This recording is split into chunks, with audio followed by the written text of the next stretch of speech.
event on voting rights. I'm Allyson McKinney Timm, founder and executive director of Justice Revival. We're a Christian voice for human rights in the United States, and I'll be your host for today's conversation. This is the second event in our new web-based series called The Heart of Human Rights, Faith-Fueled Advocacy on Issues of Our Day. And our focus today is the right on which all others rest. We'll be talking about how to defend the sacred human right to vote. Public theologian Jim Wallis of Sojourners called the fight for voting rights a spiritual test of whether we see in others the image of God and thus extend respect and dignity of a fair and free vote. But we know the history of elections in our country is sadly littered with examples of failing this test, too often by suppressing the vote among communities of color. The nation's most recent test was our 2020 general elections. Despite the global pandemic and a flurry of litigation over efforts to try to enact some safer voting procedures, that election did see record voter turnout, but was not totally without challenges. Since that time, too, state lawmakers across the country have introduced over 360 bills that would further restrict access to voting. Under a new law passed in Georgia in March, it's now illegal to hand out food or water to people waiting in line to vote. These renewed threats of voter suppression have led advocates to speak out in defense of voting rights. And the US Congress currently has before it new federal legislation that would improve access to the ballot box. Joining me today to talk about all of this and more are two extraordinary professionals and people of faith on the front lines of the struggle to protect our right to vote. First, the Reverend Alvin Herring is Executive Director of Faith in Action, formerly PICO National Network, an international network of 46 federations and local groups around the country. Last year, Faith in Action launched its Rise and Vote program, an education, registration, and mobilization campaign to ensure voices of Black and Indigenous voters are heard. And previously, Reverend Herring was Director for Racial Equity and Community Engagement at the W.K. Kellogg Foundation. He's ordained in the African Methodist Episcopal tradition and is also an accomplished poet, I learned, who penned the book Brown Blossoms, Poem Stories for a Loved People. Ms. Myrna Perez is director of the Brennan Center's Voting Rights and Election Program, and she leads the program's research, advocacy, and litigation work nationwide. An expert on voting rights and election administration, she is the author of several nationally recognized reports and articles. Her work has been featured in the New York Times, Wall Street Journal, and MSNBC, among others. She has testified before Congress and before state legislatures on a variety of voting rights issues. She's also a lecturer in law at Columbia Law School. Thank you both for being with us. And again, welcome to our esteemed guest speakers, and welcome to everyone who is joining us online or viewing this event later. Let's just start with the big picture. And Alvin Herring, maybe I can throw this your way first. As of today, how do you size up or grade the United States on the issue of voting rights? What grade do you give the US and why?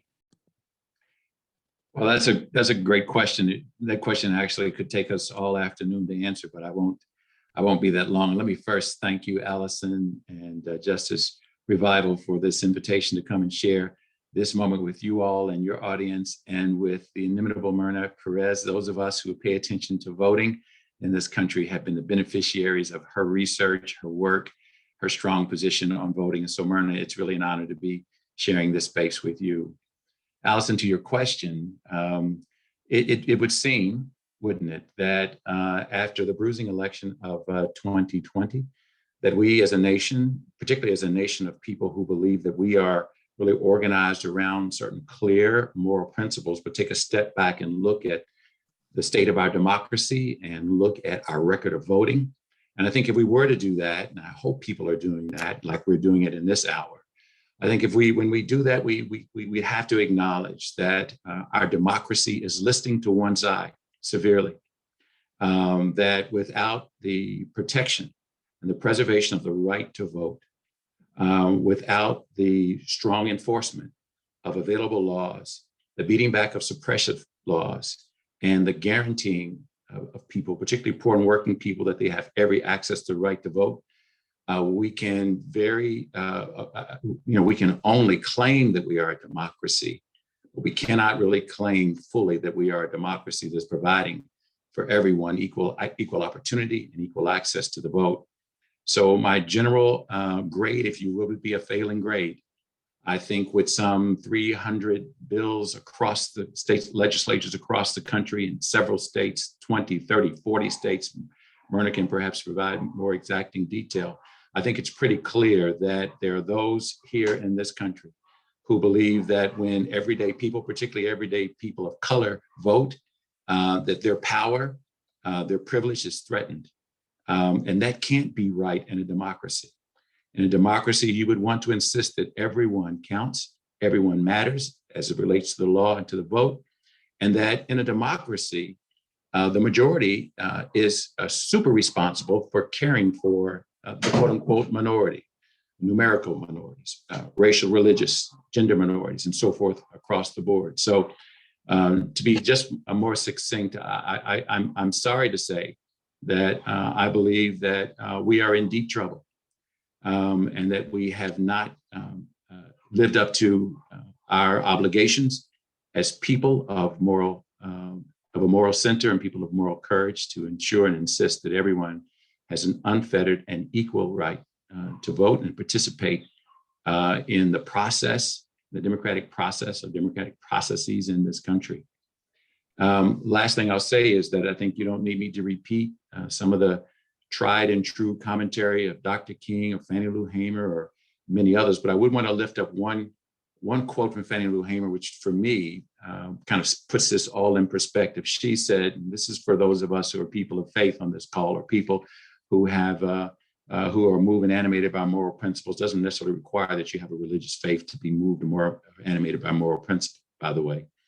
But Fannie Lou Hamer said that you can pray all you want. In fact, you can pray till you're faint, but don't expect for God to just put it in your lap. And so even though the situation is quite dire, our organization, Myrna's organization, and many others across the country are working day and night to try to win back the right to vote, preserve it where we can, win it back when it has been unnecessarily and egregiously threatened. And we're active about that work today. We'll be active about it tomorrow.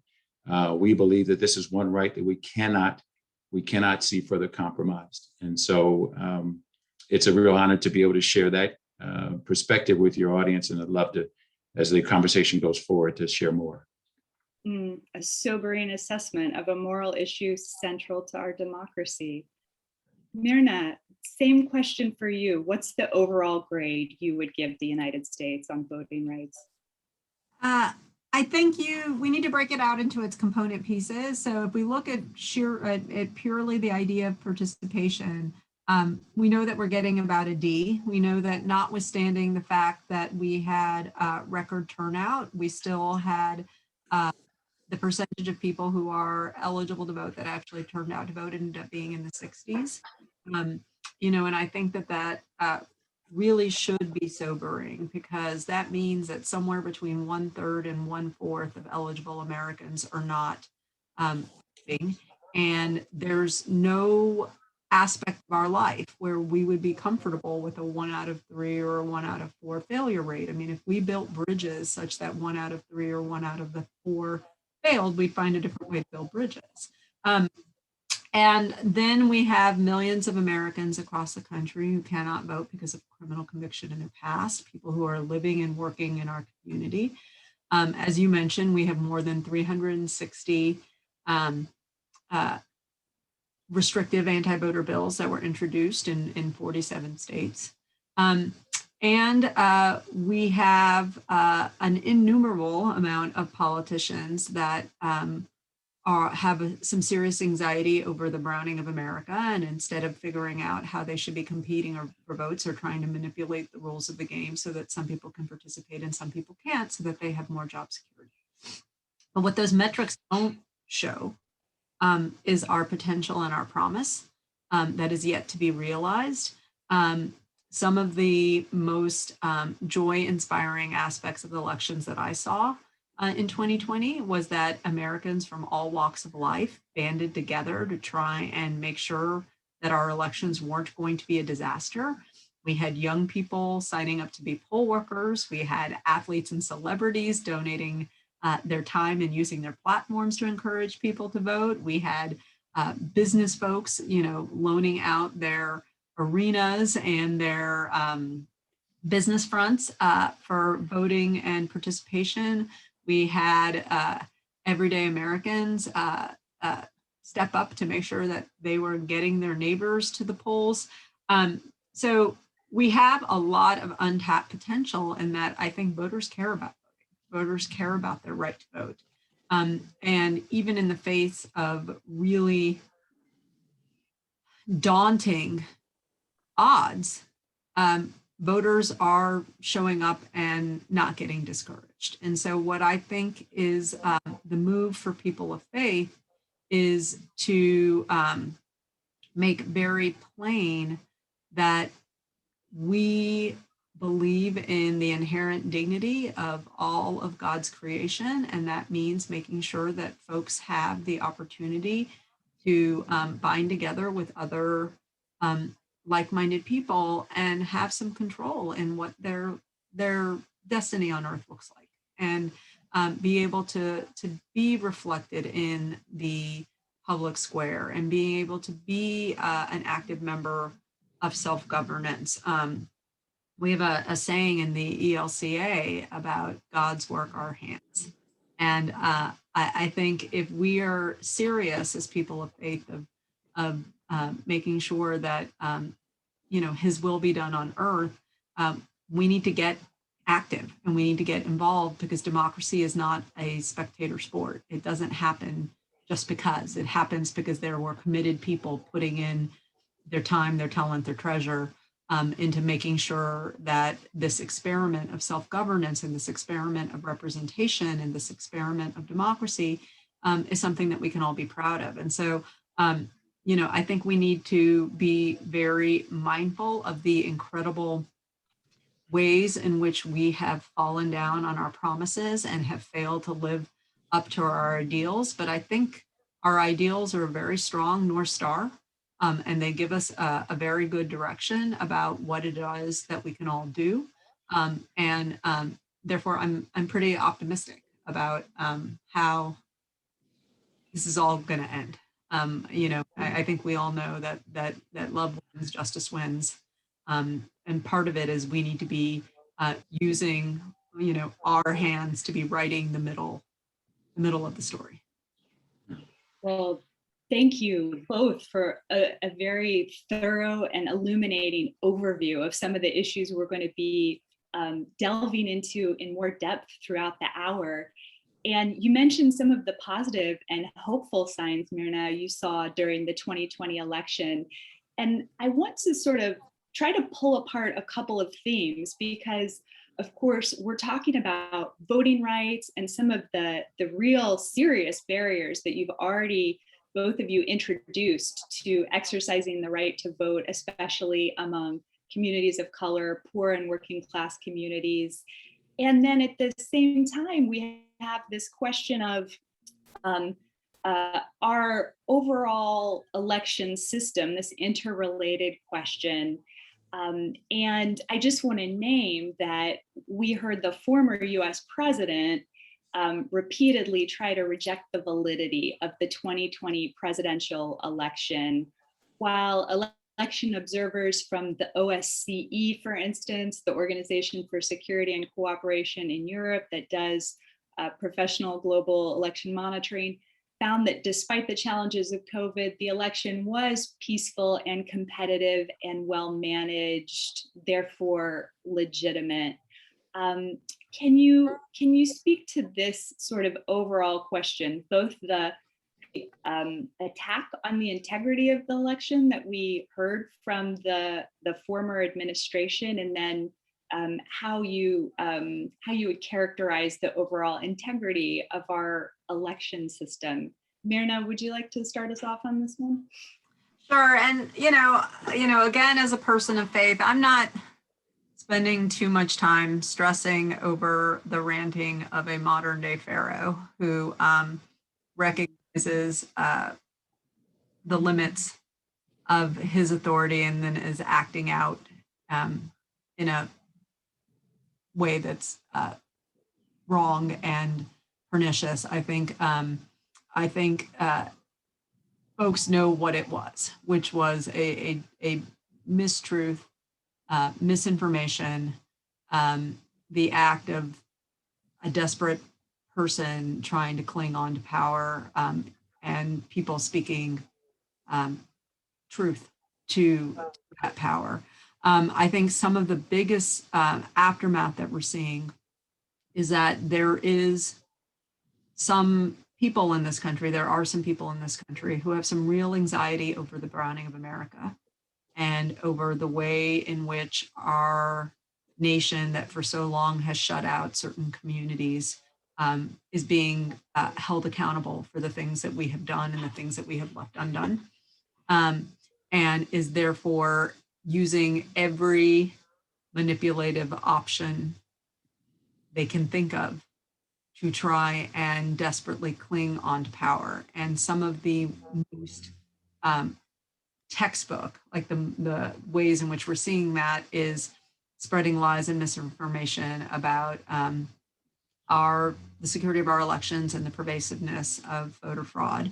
I think any serious student, scholar of this will tell you that widespread systemic fraud is rare.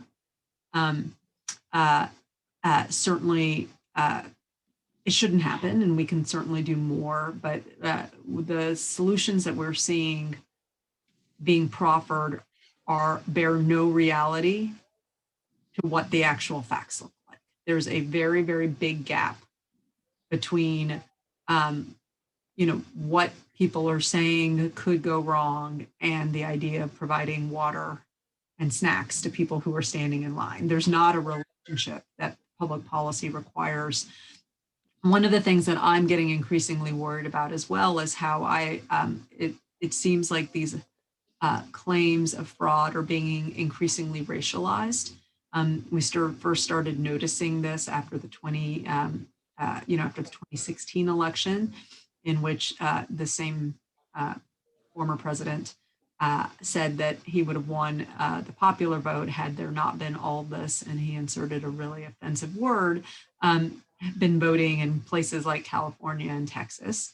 And then the places where folks were complaining about election outcomes were places like Detroit and Atlanta, right? Like, I mean, we're not stupid. Like, we know what folks are hoping with those racial dog whistles, what they're alerting to. And so the fact that we have these twin things happening at the same time, which is an increasing amount of diversification and diversity in the American electorate, and the corresponding anxiety that some folks are going to lose power that they have, and power doesn't like to give up, alongside false and widespread allegations of fraud, I think is really making it hard to do good policy. It's making it hard to actually get reforms. It's making it hard to have honest conversations about ways we can improve. And I think it's bedraggling and cheapening our democracy in a really meaningful way. The other part that's a bit tricky for someone in my shoes is that I don't actually think any of the politicians peddling these lies, believe it. Like, I think they know that it's not true. We keep getting court after court after court telling us that these reasons are pretextual. Like, even in Texas, for example, folks have moved off of the, something went wrong in the elections, and they're now saying this is about improving security in future elections. Well, what does that future election look like? It's an election that is more brown, younger, and just has more voices in than in the past. Like, I think we need to be at a point in time where we're encouraging Americans of all walks of life to actually be looking at the facts and data and adjusting and informing their policy in response to the actual facts. Otherwise, we're never going to improve, and we're going to be having bad policy because people are responding to phantom problems. That's interesting, that shifting theory of the case as sort of a giveaway to the lack of genuine valid concerns about the election integrity. Alvin Herring, will you pick up on this theme about the racialized nature of the voter suppression, and maybe in the context of some of these recent 360 bills that have been introduced across the nation in 2021, how do you see race as a factor, maybe a driving factor in that? Yeah. Well, I really appreciated Myrna's previous comments. However, I must confess, I don't share her optimism that this is all going to work out well in the end, or that this is a perfecting process that ultimately leads to the full enfranchisement, particularly of people of color and poor and working people. I do agree that she's absolutely right. This takes work, it takes effort, it takes intentional application of laws that are on the books now, and efforts to put other laws to protect and shore up the right to vote. I must say that I totally agree with Myrna's perspective that this is becoming increasingly racialized. The debate the other night over the Texas legislation pending in the state legislature, which was ultimately passed, featured a moment where there was a conversation about that legislation needing to be enacted to protect the purity of the voting process. And as a Black person, as a person who was raised by parents who could not vote when they were younger, that is more than a dog whistle to me. That is a full-on, absolute scream at the top of your voice that race is involved here, and that whenever race is invoked or whistled or yelled and exclaimed, we can always rest assured that people of color, and as a Black person, Black people, are going to experience a real threat and attack on their rights. That whole language about the purity of the vote goes back to a time when there were white-only primaries in Texas. It goes back to a time across the country where there were onerous poll taxes to be paid. In one prominent election in the history of Texas, there was a white-only primary, and the state was extolling the opportunity for women to vote, but it was only white women. Women of color, Black women, weren't permitted to vote in those places. My father was born in Clayton, Alabama, South Alabama in 1922, and no one in his family had voted prior to his birth.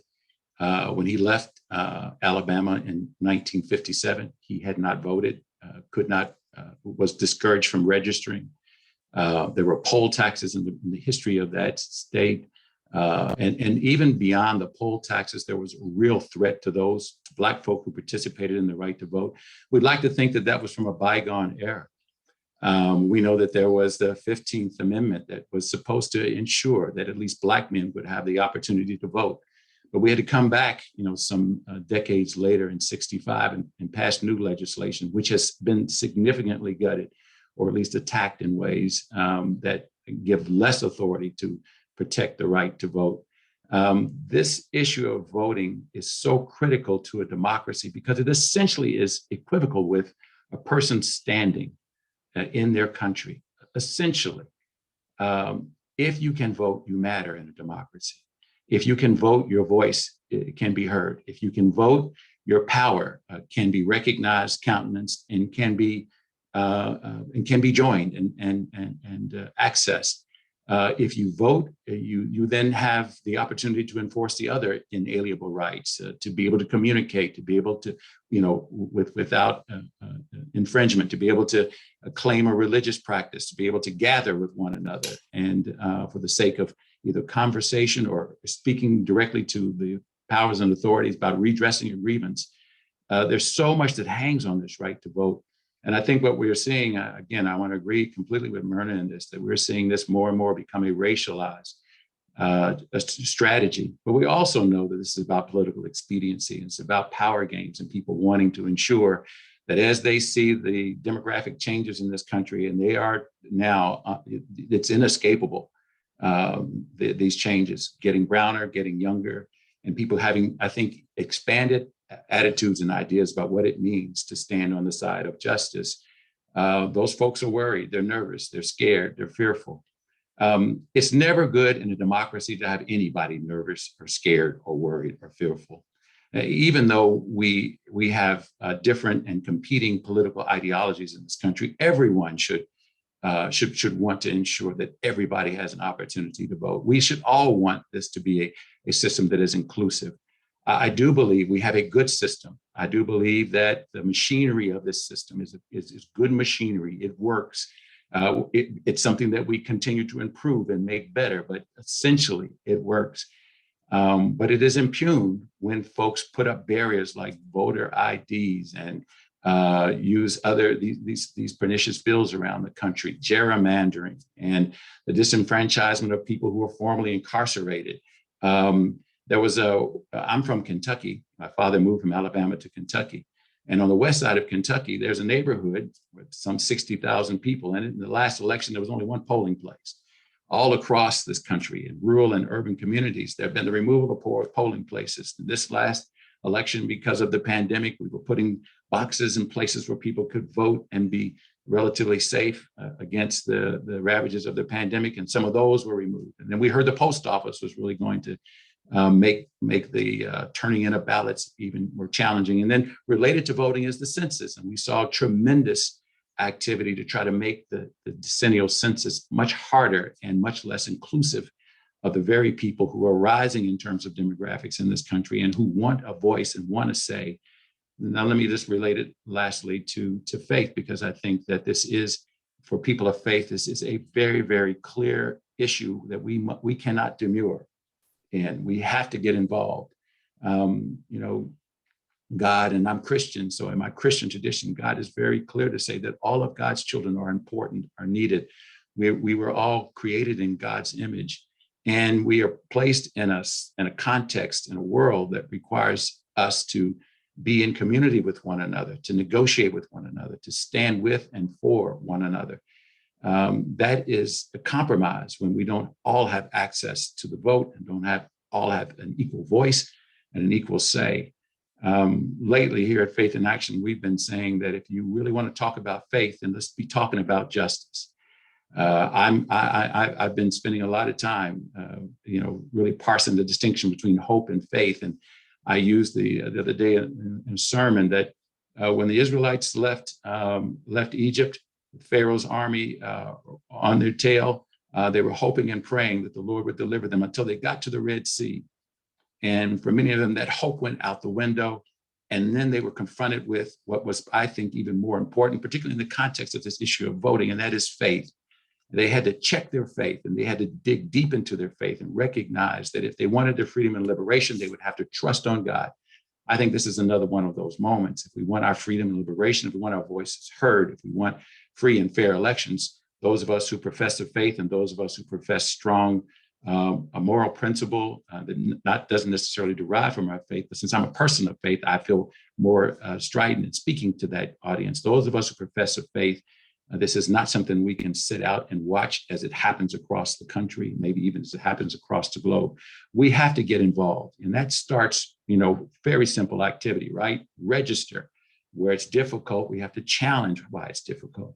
Once you're registered, pay attention, educate yourself, learn, take part in the conversation so that when you go into that voting booth, you are an informed voter. But don't just think about yourself, think about your neighbor. Perhaps your neighbor is a new immigrant, maybe a new citizen, but doesn't fully understand how voting happens in this country, we have an obligation and responsibility to stand with our dear brother and sister and help them into that franchise. Those who've lost the right to vote because of incarceration, we have a right and an obligation and responsibility to fight that their right to vote be returned to them. And even with college students who may be seeking an education in one place but come from another state, we have a responsibility to ensure and insist that they have access to the right to vote. So there's plenty of work for us to do, and we better get about it because I'm not particularly optimistic as this energy to suppress the vote becomes more and more racialized and really spoken to in racial terms. I'm very concerned about where we're headed. We don't have a good track record of confronting race in this country. And certainly those of us who are Christian must acknowledge that we don't have a great record either, although we serve a great God. So important. I just want to clarify that when I am hopeful, it's in the Alpha and the Omega, the beginning and the end kind of. Oh, come on, sister. I'm not expecting it in my lifetime, but I'm a little broader than that. And, I just wanted to make sure that there was not any misunderstanding of that. Oh, amen. A lot of work to do, but in the end, I think all rights are going to be, all wrongs are going to be righted. It just, it might not be your lifetime or my lifetime. The now. I hear you, Myrna. I hear you. Can I just respond to what Myrna said? Because you're absolutely right. Maybe not in our lifetime, but I do believe, as you do, dear sister, that God in the end prevails. And in the end, we get to inhabit this paradise, this garden that God has created for us. Until then, I'm sure Myrna would agree with me, we just got to keep our head down, keep working. There's so much work to be done. So yeah, thank you for giving us that rich perspective and reminding us that we're in the midst of a struggle for justice, and there's a call to people of faith to be part of this struggle. And then we have an ultimate hope that goes beyond what we're seeing around us in our world today. Alvin Herring, you gave us a historical perspective. So important to put this issue in historical perspective. And just to name a few of the points you mentioned the Reconstruction Amendments post-Civil War meant to extend the franchise to African-American men, but not given effect, not given real teeth until really the Voting Rights Act of 1965. And Mirna, maybe you can talk to us about the Voting Rights Act and trace kind of the impact of the 2013 Shelby versus Holder for our audience of non-lawyers, and what is the Voting Rights Act facing in the Supreme Court under the Brnovich case right now? Sure. Okay. So I think as we've talked about before, for too long in our country, as a formal matter, as a legal matter, only white men with property were able to vote. We went through a lot of change with the enactment of the Reconstruction Amendments, but very, very quickly we saw defiance and backsliding. We saw that coming from the courts, which opened up a large amount of weakening of the laws that the Congress had passed to enforce the 13th, 14th, and 15th Amendment. We saw that with violence and terror, in which folks who were asserting their rights were literally hunted and murdered for asserting their right to vote. We saw hunted and murdered.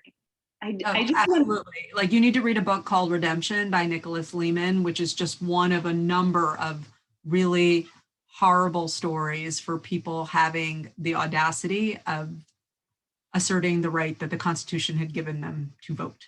Yeah, I pulled that out because I think it's important for those who are watching this to really take that in and understand the threat and the act of violence that was beyond keeping people away from the ballot box.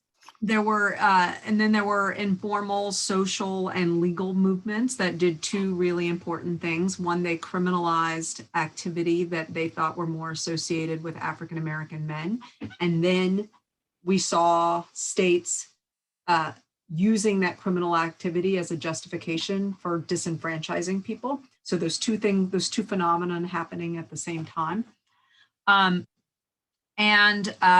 For many years, we left undone the promises that we had made to this country that when they stepped into the ballot box, people would be free from racial discrimination. That was in large part accounted for in the passage of the 1965 Voting Rights Act, which had been threatened numerous times by forces that didn't want to see a more fair and more equal and more inclusive. And at that point, we had had a decent amount of political will and political buy-in for the idea of a robust and participatory inclusive democracy. We had a Supreme Court that was willing to uphold these strong protections. And then that started really experiencing a lot of cracks in the early aughts. We saw challenges to the Voting Rights Act come one right after another, largely after it had been reauthorized in a nearly unanimous Congress. We saw in 2010, after the 2008 elections that were historic, in which we elected our first African-American president and saw incredible turnout. We saw a wave of restrictive legislation sweep state houses across the country. And then all of these different anti-inclusion, anti-equality, anti-progress and advancement policies come to head in a Supreme Court decision in 2013 called Shelby County versus Holder, which dramatically weakened the Voting Rights Act by disabling one of its strongest provisions, the provision known as preclearance. And can you explain to people what the preclearance means? Happy to do that. Happy to do that. Word. So preclearance is a fancy legal term for a very simple idea, which is before you make an election change, you need to be able to demonstrate in advance that it's not going to make voters of color worse off or wasn't enacted with the hope of making voters of color worse off. And that does two really important things. One, it stops dead in its tracks people who are trying to diminish the voting strength of communities of color, but it also does those sins of omission, right? The things that we have left undone. It does the folks being sloppy, not thinking about its aftermath, not recognizing what the consequences were. And because you had to affirmatively assess what the impact of this law would be. And so we have been reeling from that ever since. We have been reeling from there being fewer federal protections and fewer federal guardrails. Hopefully that that kind of period will end soon, because we do have an alternative. We have the John Lewis Voting Rights Advancement Act, and it would do four really important things. The first thing that it would do is it would restore preclearance to those jurisdictions that have a particularly egregious history of racial discrimination. The second important thing that it would do would be to identify those practices that have been historically exploited in the past to hurt communities of color, and say, if you're going to try and do any of those, you also need to go through the preclearance process. It makes it easier for people like me to run into court and get a standstill until we're able to sort things out. So it changes the rules for getting like emergency relief from court. And then the final thing, the final two things that it does is it sets forth lots of notice requirements. So if there's a bunch of changes that need to get made, voters need to find out about it before it's too late. And then it allows federal observers to go in and provide monitoring there. So that is a bill that is not going to get passed unless everyone and all of the churches represented decide that they are going to help. And I'm hoping that y'all will all be part of the solution, because we really need a revised Voting Rights Act. Thank you for giving us that insight into what's happened to erode the power and the efficacy of the Voting Rights Act, and some action we can take. Alvin Herring, I know that at Faith in Action, you all have been active through your own campaign to mobilize Black and Indigenous voters. Will you tell us a little bit about the campaign, the impact it's had, and can people be involved? Yes. So in 2020, we lifted up a new campaign called Rise and Vote. And our intention was to do something that we in-house talk about a lot, and that is to flip the formula. The formula that has been used to encourage people to vote in this country have primarily targeted white voters, particularly in suburban settings. And while we love our white brothers and sisters, they've not demonstrated a lot of help and need to talk about the right to vote and to get involved in voting. Praise the Lord, right? As Myrna said, there's a great enthusiasm among people in this country around this most important, and I would even say sacred franchise, which is the vote. But we understood that the folks who were not regularly reached out to, who were not regularly talked to, who were not regularly supported with information, and who were not regularly engaged about the important issues of the day were voters of color in our cities, but also in rural communities. And I think most people, when they think of rural America, they think that it is primarily a white and conservative and spread out over a great distance. But in truth, if you look at the demographic map in this country, you'll notice that rural America is just about as diverse as urban America. And so our effort was to reach out to folks initially during the pandemic and say, hey, look, are you registered to vote? And if not, here's how you can get registered. Do you have issues that you care about? Myrna will know there's organizers. We like to ask a couple of questions that really bring people into the conversation. And that is, what keeps you up at night? What are you worried about? And what do you want to have power and authority to deal with, to change?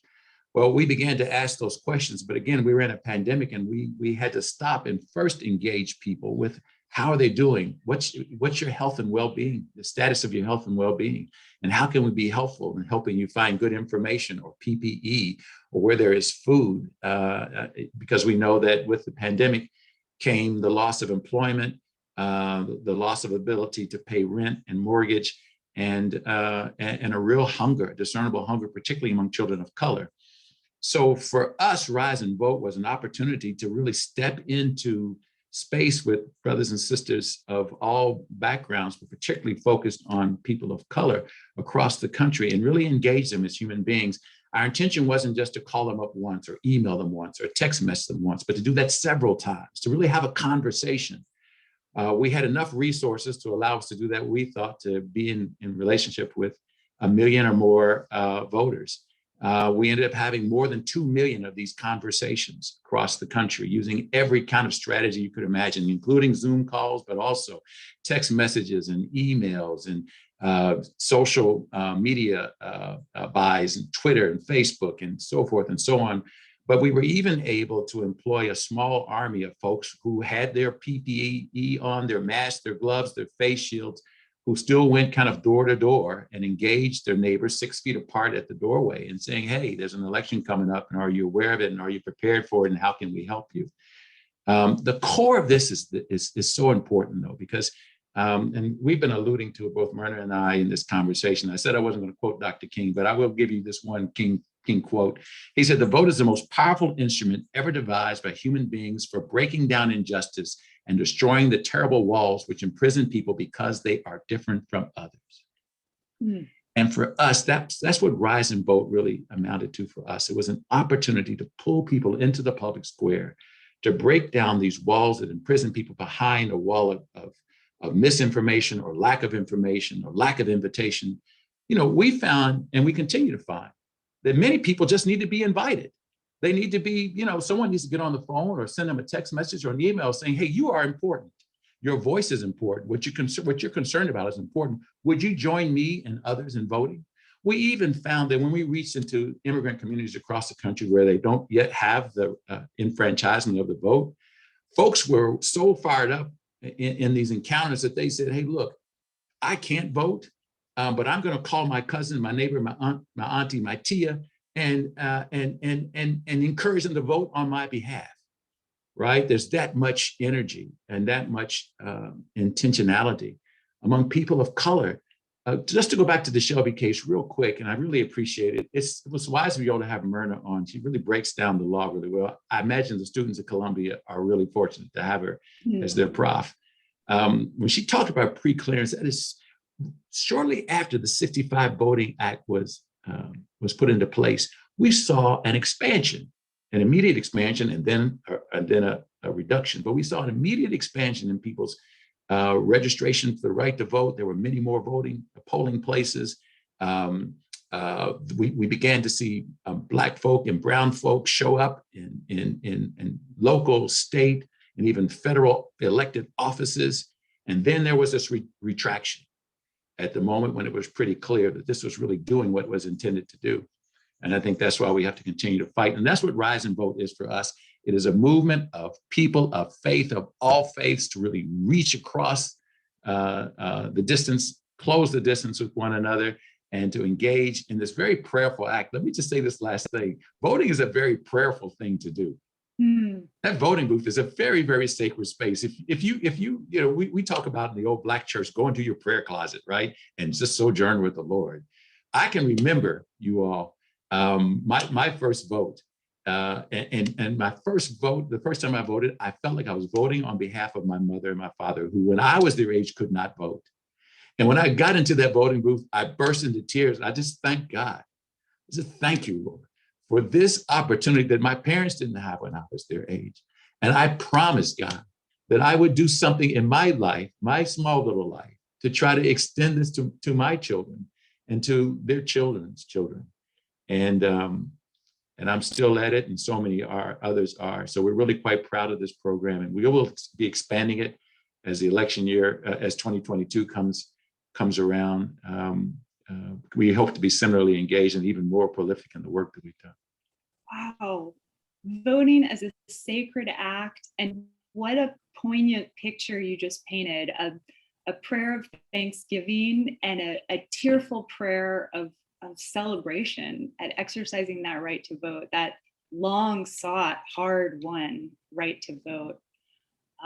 Thank you for sharing that kind of personal testimony with us. I hope that we'll have some of our audience participants who also have questions for you. I want to mention that as we're nearing the end of our hour. If you are watching and you have questions you want to put in the chat or in the question box, please feel free to do that, and we may be able to bring someone on even for a question here. But I'm going to ask one more, at least, because I'd be remiss if I didn't. We know there's a lot happening this week with a bill that's recently passed the House, the For the People Act. I believe it's HR 1. Myrna, do you want to bring us up to speed on the significance and importance of this bill and where it stands here today? Sure, I'm happy to do that. But again, I think we should be thinking about the Voting Rights Advancement Act and HR 1, or the For the People Act, as two twin must-haves. They're not one or the other. The For the People Act is a comprehensive piece of legislation. It's like 800 pages long, that look at what has gone wrong in terms of election administration in the last 10 years and looks toward the states for a solution so that there is a minimum federal floor, no matter what state you live in. States can do better than that floor, and we hope that they will, but at least there's a minimum federal floor. The Voting Rights Act is for the purpose of trying to root out and stop racial discrimination in voting. And obviously, improving election administration is going to dramatically help communities most on the margins, because by definition, if you are on the margins, you do not have the kind of bandwidth to be able to overcome unnecessary and ridiculous barriers the way that other people are able to do it. So both of them will be very important for communities of color, but it's really, really important that we understand that they have different roles, and we're already starting to try and see some politicians say this one versus that one, and we should not be negotiating against ourselves that way. There was a markup and for the For the People Act earlier this week. There's going to be a floor vote coming soon. The John Lewis Voting Rights Advancement Act has had a few hearings. It's going to have some more before it gets passed. But this is something that should be on the radar, because what we are seeing in the states demonstrates the need for federal guardrails. We need federal protections, because otherwise there are going to be some politicians in the state misusing and abusing our legislative process to try and keep themselves in power. And as we all know, voters should be picking their politicians, not politicians picking their voters. So that brings me to an important question. What can people who are listening today do now as citizens, as voters, as residents? What can they do on the national level or in their local neighborhoods and communities? Alvin Herring, do you want to share a call to action for folks today? I would, and again, thank you, Allyson, and thank you, Myrna, for inviting me into this conversation over the last hour. I want to give a postscript to my previous answer. In November, my wife and we had a choice to fill out our ballot and put it in the mail or vote in person. We decided that this election was so critical that we wanted to vote in person. So we went to a nearby university and spent 2.5 hours in the cold that night before we could even get into the building. 2.5 hours. 2.5 hours. We stood in line to try to vote, but we were determined. And for all the reasons I gave before, so determined. And by the time we got into the building, we could hear these bells ringing. And by the time we got ready to get into the booth and cast our vote, I asked one of the poll workers, "What are all these bells we keep hearing?" And she said, in typical Black Southern vernacular, she said, "Baby, all those bells are first-time voters." First-time voters. Again, I was brought to tears in a pandemic. And these are people who had their name on their jackets.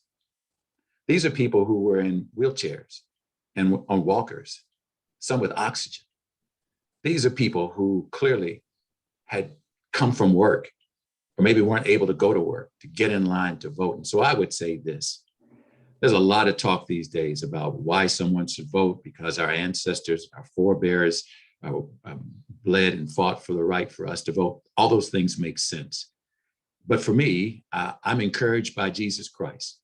When Jesus came upon the man by the pool of Bethesda, the man tried to tell him that he was lame, that he was paralyzed, which is a term used then, lame.